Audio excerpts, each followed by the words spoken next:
حضرت عیسیٰ علیہ السلام کی بارگاہ میں ایک شخص حاضر ہوا اور اس نے عرض کیا کہ یا روح اللہ علی نبینا علیہ السلام، میں آپ کی خدمت کرنا چاہتا ہوں اور ساتھ علم شریعت سیکھنا چاہتا ہوں، تو مجھے آپ اپنی صحبت بابرکت سے فیضیاب کیجیے۔ تو حضرت عیسیٰ علیہ السلام نے ارشاد فرمایا ٹھیک ہے۔ آپ سفر کے لیے روانہ ہوئے، ساتھ اس کو لیا تو ایک نہر کے قریب جا کر حضرت عیسیٰ علیہ السلام نے پڑاؤ کیا۔ تو حضرت عیسیٰ علیہ السلام کے پاس 3 روٹیاں تھیں۔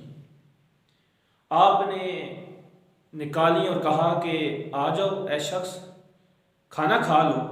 اب کھانا شروع کیا تو حضرت عیسیٰ علیہ السلام نے ایک روٹی کھائی تو نہر سے پانی نوش کرنے کے لیے حضرت عیسیٰ علیہ السلام نہر کے پاس تشریف لے کر گئے۔ اب ایک روٹی حضرت عیسیٰ علیہ السلام کھا چکے تھے اور ایک روٹی وہ شخص کھا چکا تھا۔ اب حضرت عیسیٰ علیہ السلام جب نہر سے پانی پی کر تشریف لائے تو دیکھتے ہیں کہ تیسری روٹی موجود نہیں ہے دسترخوان پہ۔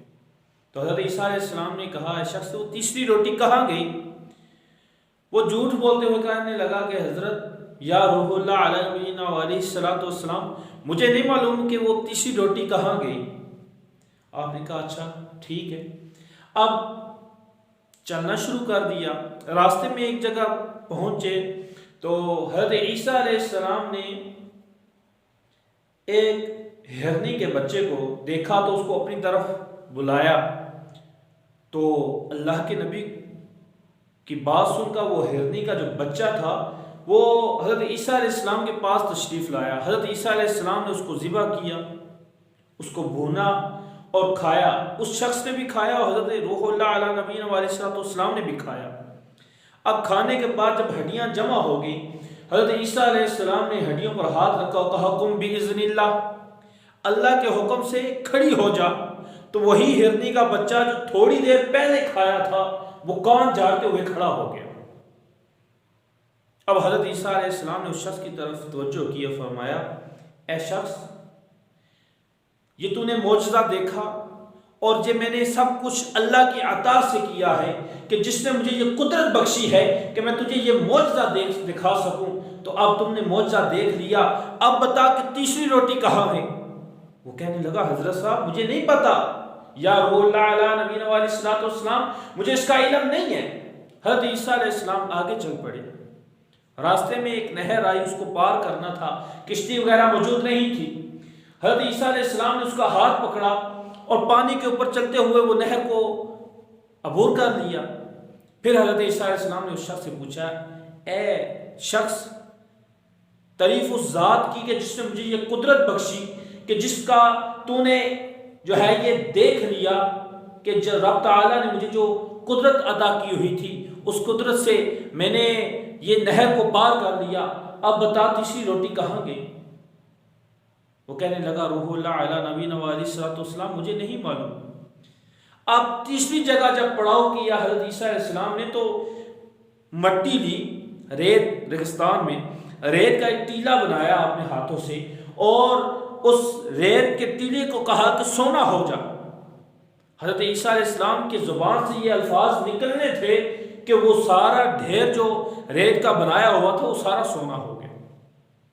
حضرت عیسیٰ علیہ السلام نے کہا اے شخص، اب ہم اس کے 3 حصے کریں گے، ایک حصہ میں لوں گا سونے کا، دوسرا حصہ تو لے گا سونے کا، اور تیسرا حصہ سونے کا وہ لے گا کہ جس نے یہ تیسری روٹی لی ہے۔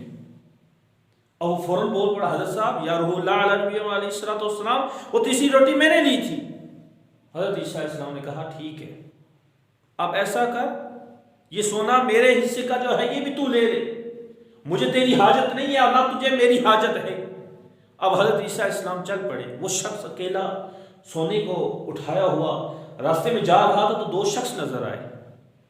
انہوں نے جب دیکھا اس کے پاس سونا ہے تو انہوں نے ارادہ کیا کہ اس کو قتل کر لیں اور یہ سونا جو ہے یہ آپس میں تقسیم کر لیں۔ اب یہ شخص بھانپ گیا ان کے ارادے کو کہ یہ مجھے قتل کر دیں گے۔ اس نے کہا کہ میرے قتل کا گناہ تم اپنے ذمہ کیوں لیتے ہو؟ ایسا کرتے ہیں کہ سونے کے ہم 3 حصے کر لیتے ہیں، ہر شخص ایک ایک حصہ لے لے اپنا اپنا، اور میں یہ اپنی رضامندی سے تمہیں دیتا ہوں۔ اب انہوں نے کہا کہ ٹھیک ہے۔ اب تینوں نے بیٹھے ایک جگہ، تو ان میں سے ایک شخص کہنے لگا کہ بھوک لگی ہے، پہلے کھانا کھا لیتے ہیں۔ ایک شخص کو کہا کہ جاؤ شہر سے کچھ کھانے کے لیے لے کر آؤ۔ اب اسی سونے میں سے کچھ سونا دیا، وہ بازار میں گیا، اور بازار میں جاتے ہی اس کی نیت میں فطور آ گیا۔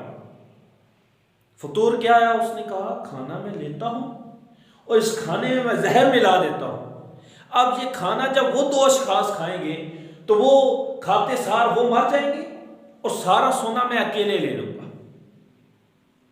اب پیچھے جو دو شخص تھے انہوں نے آپس میں جو ہے گٹ بٹ کر لی کہ اب ایسا کرتے ہیں کہ وہ شخص آئے گا کھانا لے کر، جیسے ہی وہ کھانا رکھے گا ہم اس کو قتل کر دیں گے، اور سونا ہم دونوں آدھا آدھا تقسیم کر لیں گے۔ اب وہ شخص زہر ملا کے جب کھانا لایا، یہ دو اشخاص پہلے سے تیار تھے، انہوں نے اس پر حملہ کیا اور اس کو قتل کر دیا۔ اب سونا تقسیم کرنے سے پہلے کہتے ہیں کہ پیٹ کی آگ جو ہے یہ بجھا لیں، پھر سونا تقسیم کرتے ہیں۔ جیسے ہی کھانا شروع کیا کھانا، تو زہر نے بھی اپنا اثر کیا، اور وہ تینوں کے تینوں وہیں ڈھیر ہو گئے۔ سونا بھی اسی طرح پڑا ہوا، اور اشخاص بھی تین جو سونے کے لالچ میں تھے وہ بھی مر گئے۔ اب حضرت عیسیٰ علیہ السلام کا پھر وہیں سے گزر ہوا، اور حضرت عیسیٰ علیہ السلام کے ساتھ جو ہے آپ کے چند آدمی بھی تھے۔ تو حضرت عیسیٰ علیہ السلام نے ارشاد فرمایا، اے لوگو یہ سونا اور یہ آدمی دیکھ لو، یہ دنیا ہے، اور فرمایا تم پر لازم ہے کہ دنیا سے بچ کر رہو۔ یہ دولت جو ہے یہ انسان کو ایسے ایسے کام پر اکساتی ہے کہ عقلیں دھنگ رہ جاتی ہیں، اور انسان جو ہے یہ ہر قسم کے اخلاق کی حدوں کو پار کرتے ہوئے یہاں تک کہ یہ قتل تک آمادہ کر دیتی ہے۔ دولت قتل ہو جاتے ہیں۔ اور حضرت حسن بصری رحمۃ اللہ علیہ کا بڑا ہی پیارا قول ہے، وہ ارشاد فرماتے ہیں کہ اے انسان اس دولت کی عزت نہ کر، کہ جو شخص اس دولت کو عزت دیتا ہے فرمایا کہ یہ دولت اس کو ذلیل کر دیتی ہے، راتوں کی نیندیں خراب ہو جاتی ہیں، دن کا چین جو ہے یہ برباد ہو جاتا ہے۔ انسان کو بس ایک ہی دن ہوتی ہے کہ کسی طرح میرا بینک بیلنس بڑھ جائے، کسی طرح میں فلاں سے اوپر ہو جاؤں، کسی طرح میرا بنگلہ جو ہے یہ فلاں کے بنگلے سے اچھا ہو جائے، کسی طرح میری گیرج میں کھڑی کار دوسری کی کار سے جو ہے یہ اعلیٰ ہو جائے، کسی طرح میں اس سے اعلیٰ ہو جاؤں۔ فرمایا کہ انسان کی یہ جو لالچ ہوتا ہے فرماتے ہیں وہ ختم نہیں ہوتا۔ پیارے آقا صلی اللہ تعالی وسلم نے ارشاد فرمایا کہ انسان بوڑھا ہوتا ہے لیکن اس کی دو خصلتیں ایسی ہیں جو پھر بھی جوان رہتی ہیں۔ فرمایا ایک بوڑھے کی یہ خصلت جوان رہتی ہے کہ کاش دوبارہ میں جوان ہو جاؤں، اور فرمایا دوسری اس کی خواہش یہ ہوتی ہے کہ میرے پاس میرا مال جو ہے یہ بڑھتا رہے۔ اور یہ حقیقت ہے، بوڑھے کو خواہش ہوتی ہے جوانی لوٹ کے آ جائے، اور بوڑھے کو یہ بھی خواہش ہوتی ہے کہ میرے پاس بینک بیلنس آ جائے۔ ہر وقت وہ اسی بچوں کو بھی کہتا ہے